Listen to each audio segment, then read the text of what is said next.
Python while loop. So the while loop syntax in Python. The while loop in Python is used to iterate over a block of code as long as the test expression, that is the condition, is true. When the condition is false, then the control will come out from the while block. So we generally use the loop when we don't know the beforehand and the number of times to iterate. So whenever we know that how many times we are going to iterate, we are having the for. But if you don't know that how many times we are going to iterate, then you shall go for this while looping.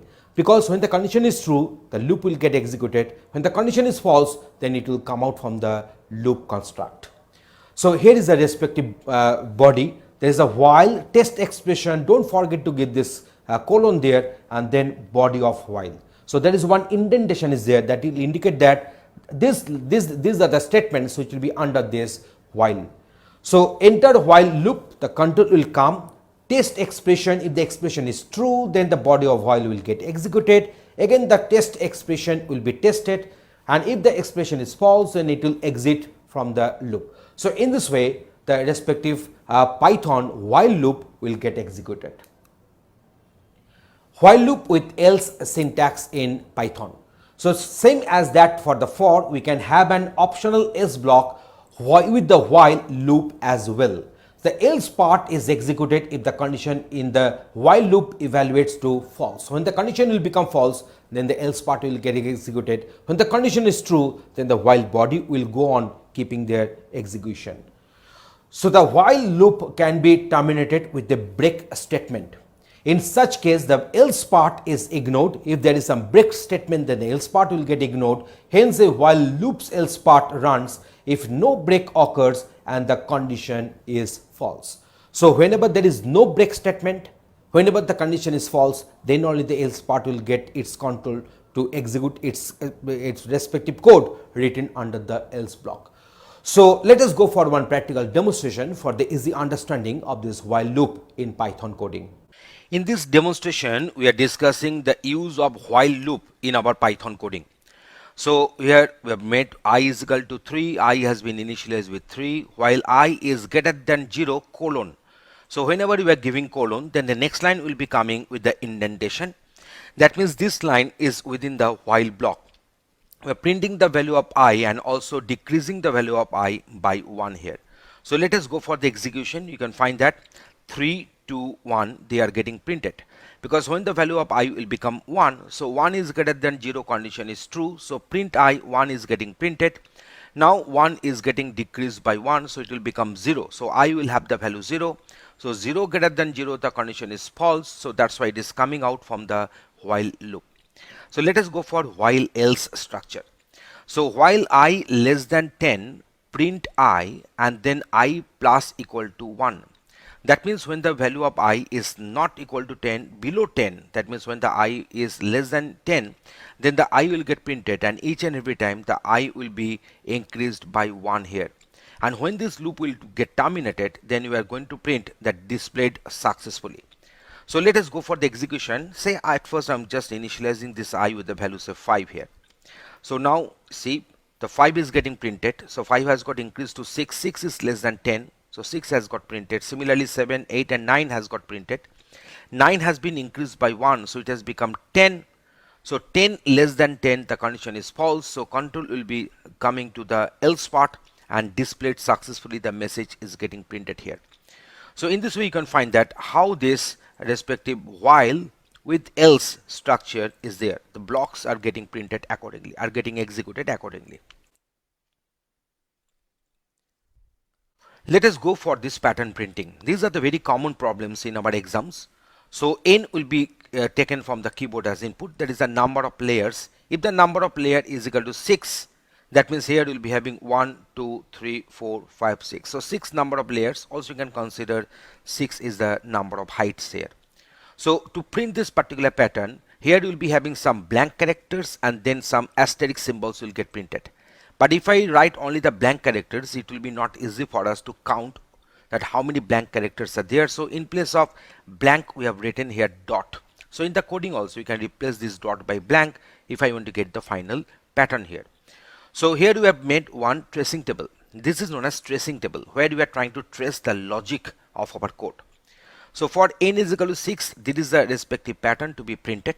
So I is the layer number or the height number. It is ranging from 1 to 6. And here we are counting for each and every layer. We are counting the number of blanks and the number of stars in this particular tracing table. So here we are having 5 blank spaces and then 1 star. So we have written 5 and 1. Here we are getting 4 blank spaces and then 3 stars. So we have written this 4 and 3. Here we are getting no blank spaces, but here we are having 11 stars. So 0 number of blank spaces and 11 number of stars or asterisk symbols are going to get printed. So from here we are supposed to get the logic for blank and logic for the asterisk symbol. So what will be the logic for blank here? You can find that I is increasing and the blank is decreasing. So if you subtract this I from some fixed quantity, let it be n is equal to 6. So if you subtract this I from this 6, then obviously when the I will be increasing, the difference value will be decreasing. So whenever you are finding some logic that is something is increasing and another one is decreasing, then obviously the value, the variable which is increasing should be subtracted from some fixed quantity, so that when the variable will be increasing, the difference value will be decreasing. So that's why 6 minus 1 is 5, 6 minus 2 is 4, 6 minus 3 is 3, and 6 minus 6 is 0. So here the respective logic for the blank will be n minus I. Next one, I is increasing by 1, star is also increasing but by 2. So what we shall do, if I is 1, star is equal to 1, I is 2, number of star will be 3, I is equal to 5, number of star is equal to 9. So we think that here the logic will be 2 star I minus 1, because 2 into 1 2 minus 1 is 1, 2 into 3 is 6 minus 1 is 5, 2 into 6 is 12 minus 1 is 11 here. So here the respective logic will be 2 star I minus 1. So we have got the logic. Now we are going to implement it here. So n is equal to int input. Please enter the number of layers, and then I is equal to 1 we have put, and when this value of I is less than equal to n, that means I will be ranging from 1 to 6 if the value of n is equal to 6 given. So here we have put that one, everything in the while loop construct. So j is equal to 1, j we are considering another loop control variable. So j will be equal to 1, and while j is less than, so now what will happen, for each and every layer we will be printing a certain number of blank characters and then certain number of asterisk symbols, then we shall go for the continuity break. So that will be the skeleton of our program. So at first we are going to print some blank characters and then we are going to print some asterisk symbols.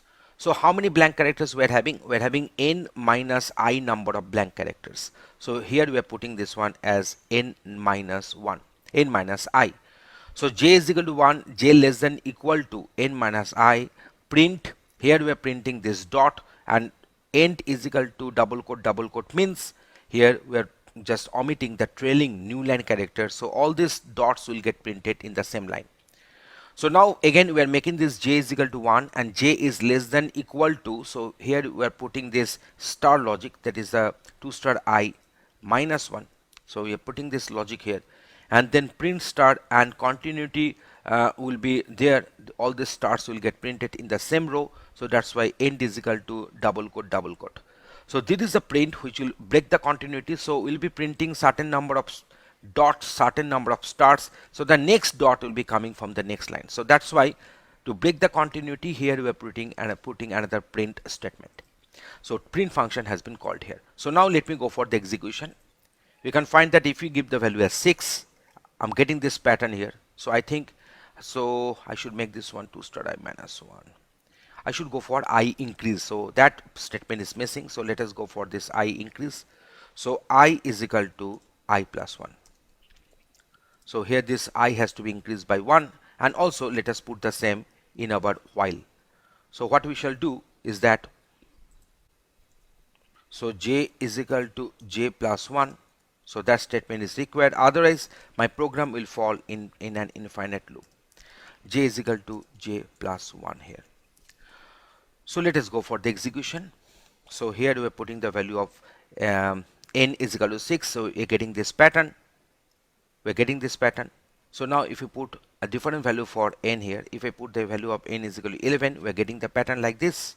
You can easily fill that 1, 2, 3, 4, 5, 6, 7, 8, 11. So 1, 2, 3, 4, 5, 6, 7, 8, 9, 10, 11. Yes. So here we are getting this 11 number of layers, and the pattern is getting printed accordingly. So after writing any code, you should test your code with the multiple different values for inputs. So let me check again. 1, 2, 3, 4, 5, 6, 7, 8, 9. Yes, we are having the 9 layers. So each and every layer will be having this preceding dots and then start. So now in place of dot, if you put a blank character, then the pattern will be looking like this. And the pattern will be looking like this in this way. Okay, now let us go for the another example. So I want to print this pattern like this. So n is equal to 11. Always the value of n should be odd here.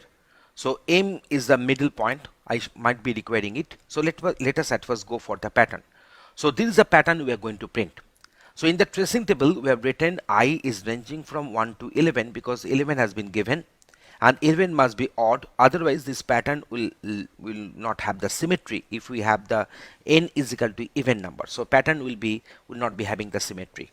So now we are counting the number of dots and the starts, So similarly, whatever we did earlier, so just consider this row arbitrarily. So we are having 4 dots and 3 stars. So we have written that one as 4 dots and 3 stars. In this way, we have filled up this dot column and the star column. So now let us go for the logic derivation. You know that I is increasing throughout. It is ranging from 1 to 11. But here this dot is at first increasing, then it is decreasing. So I cannot expect that same formula will work for the both hubs. So that's why we are going for a separate formula for this respective logic for this dot printing in the first hub and in the lower hub separately. So how to do that one? Let us go for the calculations here. So if it is 1, then it is 0. If it is 2, then it is 1. If it is 6, then it is 5. So it should be I minus 1. Okay, now come to this point. If it is 7, it is 4. If it is 8, it is 3. If it is 9, it is 2.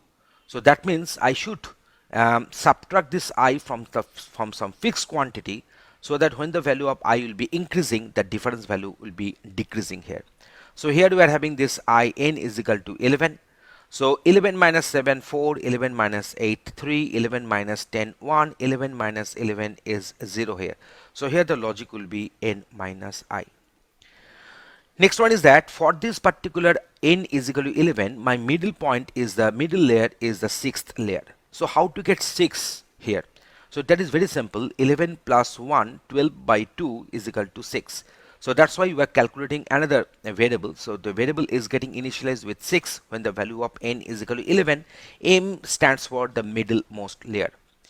So now let us go for the calculation, the logic derivation for this star. So these expressions, whatever you are going to derive here, can contain I, can contain n, and also can contain m here. So let us go for this derivation. So here you can find that I is increasing by 1 and star is decreasing by 2. So that means when the I is there, it must be subtracted from this fixed quantity, so that difference value will be decreasing when the value of I will be increasing. So let us go for the derivation. So what is the logic we are finding? Just consider here. So 6 minus 1, that is a 5. 5 into 2, that is 10, plus 1, that is 11. So I'm going to give you 2 clues. Clue number 1, when I is increasing, star is decreasing. That means the I has to be subtracted from some fixed quantity, so that when the value of I will be increasing, the difference value will be decreasing. That is our point number 1. Point number 2 here is that here you can find that I is increasing by 1, but the star is decreasing by 2. So the difference value has to be multiplied by 2, so that the difference will get decreased by the factor of 2. So 6 minus 1, 5 into 2, 10 plus 1, 11. 6 minus 4 is 2 into 2, 4 plus 1, 5. 6 minus 6 is 0 into 2, 0 plus 1, 1. So here the formula will be 2 star. Here the formula will be 2 star m minus I plus 1. Last in this case, we're having this one, that is this particular case. So if I is 7, star is 2, 3, I is 8, star is 5. So you can see that it is increasing by 1, it is also increasing, but increasing by 2. So 2 multiplication factor will be there. So that is our clue. Okay, now see. So 7 minus 6, 1, 2 into 1, 2 plus 1 is 3. 9 minus 6, what is that? 3 into 2, 6 plus 1, 7. So that's why here the logic will be 2 star I minus m. So 2 star I minus m. So we are going to get here plus 1. So we have got the logic. Now how to implement the same. So let me put this one here. There is a code I'm going to put here. I'm going to update the same. See. So here we have got the logic. Now how to implement it. What we can do that after reading this value of n, we are calculating the middlemost value. So what is that? N plus 1 whole by 2. Okay. Please enter the odd number of layers. Okay. Next. If I greater than m. Now what is the meaning of I greater than m? Upper half or lower half? I greater than m means it is the lower half. So blanks, number of blank will be equal to, in the lower half, n minus I. We got this one from here, this one, and for this star we are having this formula. So that is our star. So here we are writing S is equal to this formula. Else, so we shall be going for this blank, and blank is equal to I minus 1, and the star will be equal to 2 star m minus I. So 2 star m minus I plus 1. So if I greater than m, there is a blank, there is a star, else there is a blank, there is a star. So in this way I've got this logic. So now how many number of blanks will get printed, dots will get printed, b number of, and how many number of stars will get printed, s number of. So in this way I can easily implement my code. So let me go for a cross check. If I execute this code, if I give the value of 11, then I'm getting this pattern. So here you see we are having this tracing table. This is a tracing table we are having, and there is a respective implementation. You can easily find that how this code has got implemented. So if I give the value say 13, I'm getting the pattern like this. Let me count 1, 2, 3, 4, 5, 6, 7, 8, 9, 10, 11, 12, 13. Yes, we are getting this 13 number of layers here. Obviously the layer number will be starting from 1 to 13 in this fashion. So let me go for the another execution. If I make this one as 7, we're getting this pattern like this. Okay. So if user gives the event value for this n, then what will happen? The pattern will not have the respective symmetry here. Now I'm going to give you one example, one practice example here, which has to be solved by you. So this is a practice work. We're having a program to display a pattern using loops. So here the pattern is given, and here also prepared this tracing table. And here you are supposed to derive the logic, and then the respective logic has to be implemented using Python coding. So I'm giving this particular assignment as a practice work for your better understanding and for your better performance. So please solve this problem. I've made the problem partially done in the planning phase, and now implement it using the Python code, and similar type of code already we have written. So you are supposed to check that one from this example. So in this particular demonstration we have discussed how to use the while loop in our Python code. Thanks for watching this video.